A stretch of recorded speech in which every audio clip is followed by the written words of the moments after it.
So a perfectionist walks into a bar. Apparently, it wasn't set high enough.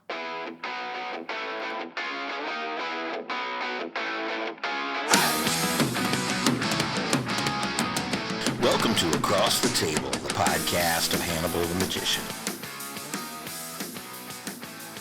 Well, here we are again.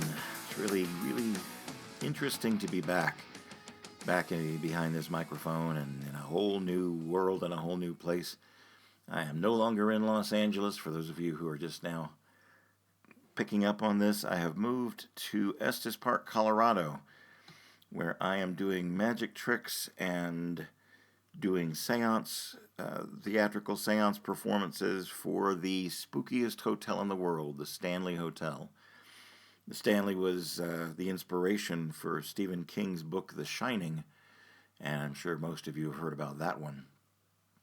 I will tell you that it is some of the most beautiful country I've ever lived in. Very peaceful, very gentle, and I'm having a great time doing the work that I'm doing.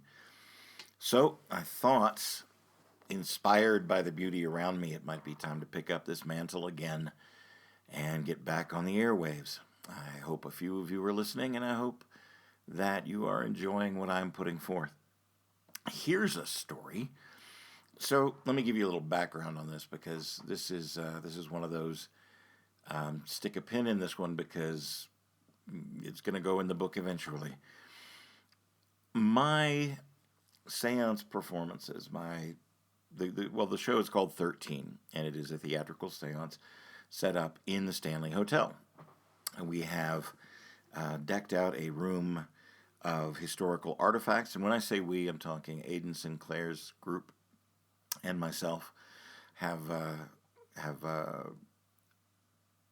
put a lot of historical artifacts and some really interesting things to make this room have a certain feeling about it. The audience size is 12, plus me, that makes 13, and hence the name for the seance. It fell into my lap in a very quick manner, and I'll tell you that story sometime coming up soon. But here's this one. When you buy a ticket to be a part of this program, there are certain things you have to tick off before you are, well, quite frankly, allowed to buy the ticket.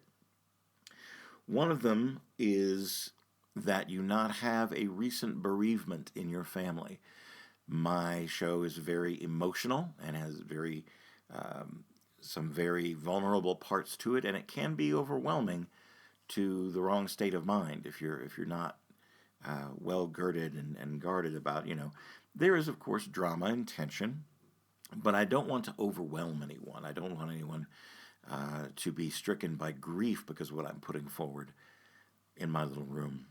So you tick that off, and it is made very clear to you that I am not going to try to contact one of your departed, someone that has left this plane, gone on to the next one. I am not going to try to raise your dead to speak to you. That's not part of what we're putting forward here. And another one of the boxes is that you will not do any video or audio recording during the program. Now, you can take all the pictures you'd like. In fact, we encourage you to snap as many pictures as you like, and should anything unexpected show up in the photograph, I would really like to see what it is, which has led to some very interesting moments. A lady showed me a photograph she took of me during a seance, and it appears that my face is bleeding from right along the top of my scalp. And it shows up in a couple of different pictures, and then it just isn't there anymore. And I never was. I never had any kind of a wound. But interesting, kind of spooky, very cool. So it's made very clear to you, and I even reiterate at the very beginning of the program that yes, you can take all the pictures you want. You can take pictures of me. You can take pictures of anything in the room, but please, no audio or video recording. That is strictly prohibited. So we had a wannabe influencer, and this person purchased a ticket for both them and their child, who was turning 18 years old. The program is 18 and up. and very strictly on that as well. But her child was turning 18, and they wanted to do, according to what they told us, they wanted to do something nice and unexpected. So they came to the Stanley Hotel and they took the tours, and they appeared to have a fairly good time. And we started the program, and they came in last minute. I mean, they came in right before the doors were about to close and got their seats. And the influencer was sitting next to me at the table. Well, I got started, I got going, and all at once there's a knock on the door, and the key is opening the door. And that doesn't happen. That is not a normal occurrence. The staff outside stay outside. But here they are, they're opening the door and they're coming in, and security is with them. And the hostess goes right to this influencer sitting next to me and says, "You are live streaming, and that is prohibited." Well, influencer person goes, "No, I'm not. I'm not doing anything like that." And our hostess tells them, "We've been listening to you. We got an anonymous phone call that you were live streaming during the seance and being real sneaky about it, and so we tuned into your YouTube channel, and we heard you. We heard you going on. We could hear Hannibal's voice, and you're busted." So they take a look at their phone, and they're like, "Oh, that was totally by accident. I didn't know. I must have hit the button by accident." And the title of the live stream was Secret Seance with Hannibal. So, right. Yeah, it was an accident. Sure it was. So they turned it off. They put their phone away. And I was asked if I wanted them to leave, if I wanted to, kick them out. And I thought about it for about a half a second, and I should have probably thought about it longer. But I thought, all right, it's the kid's birthday. The parent tried to pull a sneaky one, but got busted, so there's not really any harm. So yeah, let him go. Let it happen. I can control the situation. I have good crowd control. I'm very proud of what I've got going on there. So I thought, all right, give him one more chance. Let the kid, have their moment, have their birthday. And everything went fine. We had a very, very good event. Some really great things were happening. I did not allow the influencer to participate in anything that went on, but I did show their kid a good show, gave them a good show, let them participate a little bit, and it all turned out really, really beautifully. Okay, so I do some poster signing, and everything's over, and everybody leaves to go back their own way, and they start live streaming again. So we decided we'd listen in while we're cleaning up the room, putting things back together for the next night's seance. We started listening to the live stream, and this influencer was lamenting the fact that we caught them. They did praise the show. I got some really good quotes. I recorded some of their quotes on their public live stream. So I've got some nice accolades I might use in my own advertising down the road. Don't know, hard to say. But at any rate, they went on and on about someone anonymously calling in, and they knew who it was, and they were very angry that the birthday got spoiled. And I thought, all we spoiled was you stealing my material to broadcast free to whoever was listening to your channel. And my friends, the seance costs $100 a seat. So they were stealing a large amount or attempting to steal, because security made them erase what they had on their phone, so, et cetera, et cetera. But then at the very end, the influencer said, "Well, next time I know, I'll just record it, and then I'll upload it later rather than doing a live stream." And at that point, their name went on a list, their email went on a list, and they will not be able to purchase a ticket to come and see my seance again. And if I notice them coming to the room, and I will notice them coming to the room because there are only 12 seats, and I know people, they will be summarily turned out. A little disappointed in the human condition, but nice try, better luck next time. And I'm certainly glad that your kid enjoyed the program that they got. All right, so I put up on the Patreon last week when I first announced that I was coming back. By the way, the Patreon gets this podcast first, and then 10 days after the Patreon gets it, it goes public. So if you would like to hear my pearls of wisdom a little bit earlier, go and sign up at my Patreon. It's patreon.com/magicartist. Pretty easy. So I asked if anyone had any questions or anything they'd like to hear me address at this podcast. And my friend Ted Loring, who is probably the oldest friend I have in the world, and some of the stories we could tell together and some of the things we have done and been through together, it's been a very rich friendship, and I treasure the memories I have with him. He is a farmer now in Oklahoma and living his best life. Once upon a time, we shared an office, and we wrote jokes and we wrote plays, and he wrote music, and we smiled at the world and the benefits that it was giving us. And no idea what the path was going to be, but man, you've been there the whole time for me, and I'm glad you were there. So Ted writes, said, I have some questions. You know what? I'm going to take these a couple at a time, I guess.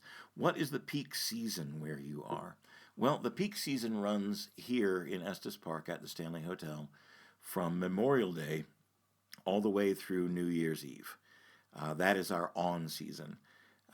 Beyond that, the snows start coming. It becomes very difficult to get up here to where we are, a little bit isolated. We keep the shows running throughout the winter, but on a much smaller schedule than during the on season. By the way, beginning Memorial Day forward, I will be doing 6 nights a week and 3 sessions per night in the seance chamber. It's probably pretty there all year round, I guess. Oh man, it is so beautiful. The summers are so green, and the beauty of the Rocky Mountains surrounds this entire property. It is really, really, truly amazing. I'd really love to show it to you sometime. Hope you can get up here maybe someday. And then in the wintertime, when the snows cover the tops of the mountains, it's just, the word I'm going to use is wonderland. As cliched as that as it sounds, it's beautiful. It is amazing, and it's breathtaking. Do you think your performances will be different based on how busy the season is?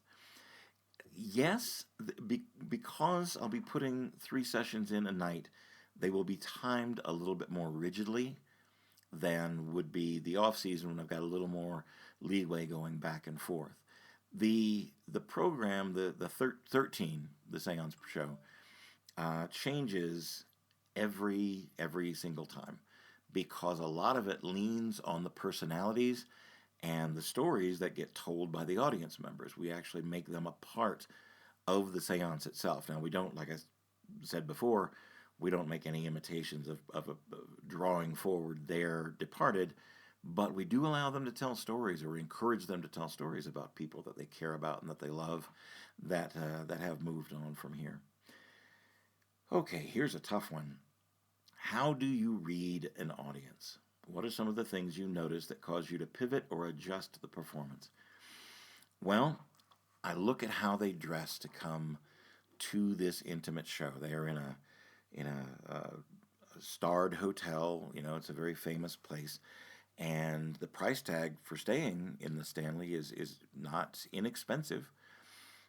They are, by and large, the well-to-do and the people that have come up maybe to go skiing in different parts of Colorado and have come by here because of the historic aspect of the Stanley. So I look at the way they're dressed, the way they carry themselves, mostly the way they treat the other people around them. You can kind of tell when someone doesn't want to come to the seance. There are people who will buy a ticket and their husband or their wife or their friend doesn't really want to go, but they talk them into it because they don't want to go by themselves. So you can kind of tell those people in their demeanor. I am always in the room when they come in, and I try to establish a rapport with them. I'll talk to them. I'll ask them about, how long are they staying, and have they taken any of the tours, and where did they come from, and I kind of loosen them up and get them to talk about themselves. And when they start talking about themselves, then I can, if you listen, if you pay attention to what is important to them, then you can actually feed everything they've told you right back to them a little bit later, and it'll be like you've been friends forever. So that's what I listen for, and that's what I notice. Ted says, I ask this because I have been singing and playing for some folks 65 and up while they have lunch. I want it to be the best possible experience for them. Well, if I were in your shoes and you've got an audience of mature citizens, I would, something that I noticed a street performer doing back in my day as a street performer is that they would write a song, or they would have a song in their arsenal that they could switch up some of the lyrics to, and they would use that opportunity to complement the outfits that someone's with. That's a lovely blouse, Mrs. Brown. I see you're looking very pretty today. Is that a new dress? Stuff like that. So it becomes a little bit more personal, a little bit more intimate for the people that you are performing for. I don't know that if you know them personally, if it's the same people you're performing for again and again, or if they are new people every time that they come to your show. But the more you make it personal, the more you we all okay. Let me put it this way. Sorry for hemming on this one, but we all share a lot of the same personal experiences. And as artists, and I do consider you to be a great one, we share the things that, one, make us happy, or two, trouble us, or three, have become very specific photographs in the volume of our memory. And if you pull on those things, if you sing about your passions and be honest about it, if you sing about your failures and your troubles and the things that came along and how you overcame those, you will reach people in a very personal space. But as far as like breaking the ice goes or getting them to notice what you're doing, I do highly recommend making them a part of the program. I don't know if you do sing-alongs. I don't know. I'd really love to talk to you more about the kind of program you're putting that on, and I'd really love to see you. I'd really love to see you play again, my friend. It has been a very, very long time since I watched you play, and I will say that once upon a time you used to play the keyboards and the piano with so much of your joy. I mean, it just came through. You became a part of the instrument, and you became a part of the music, and your enthusiasm and the expression on your face and the way you would dance was very moving and very inspiring. And I know that if that's what you're doing, they're going to notice, and it's going to be a tremendous blessing to them. So, last piece of advice on how you pivot or adjust the performance: play how you feel in that particular day. Be 100% Ted Loring, and have your finger on the pulse, if you know what I mean. And that'll give them the best possible experience. When you let yourself shine through your art, you will touch people where they live, and that's what it's all about, Charlie Brown. All right, gang. Thanks for tuning in. Keep this one short and sweet. I am not yet used to the marathon podcasts, but I think maybe for right now, shorter is a little bit better. Honest is a little bit better. Be sure to leave comments. Be sure to, if you'd like, send me an email with your questions, or just comment on wherever you're listening to this particular podcast, and I will acknowledge what you ask, and I will do my best to answer it in a future episode. Hey, thanks for listening. Thank you for letting me have this outlet, and letting me put my heart out there where it belongs, right there under the lights. This is Hannibal. I hope there is love where you are. I may not know exactly where this road is taking me, but I know that I'm exactly right where I'm supposed to be. The journey is long, full of joy and pain, but as long as you're smiling, I'll stand in the rain. I've got nothing left to give other than love.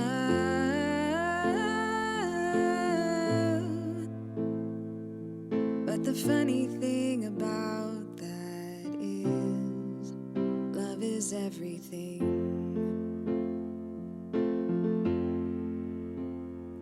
I hope there is love where you are.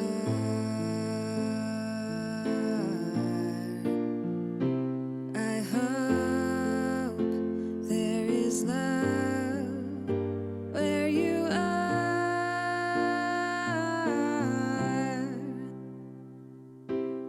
I may be a liar full of tricks, but if you'd open up your eyes, you would see nothing but the truth behind all of my lies. I broke every rule, and I bore every boulder, and I carried the weight of the world on my shoulders, and I've got nothing left to give other than love.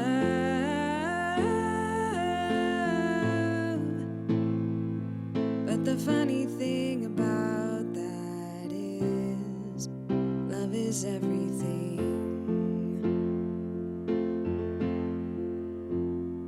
I hope there is love where you are.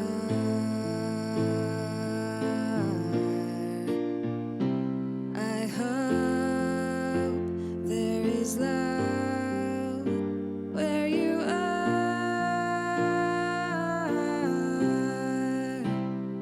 I hope there is love where you are.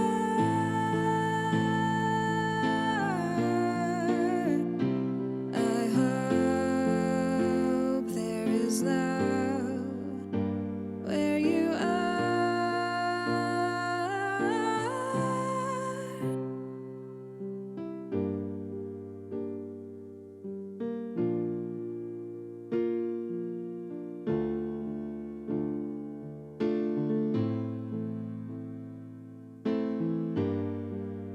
Anyone can wave a wand and make all their heartache disappear and call it art.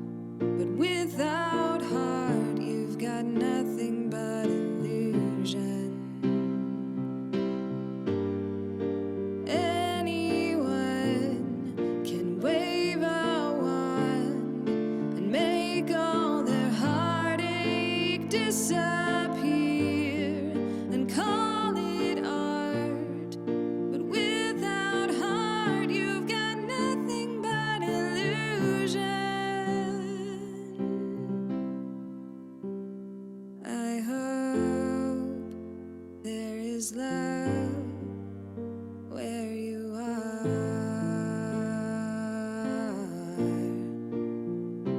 I hope there is love where you are.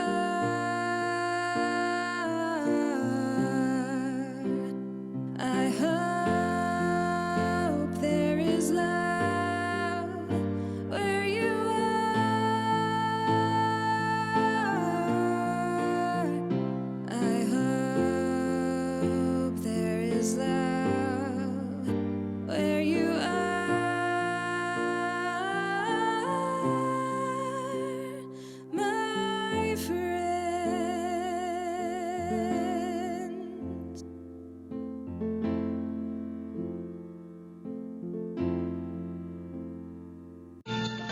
I do wish we could chat longer, but I'm having an old friend for dinner. Bye.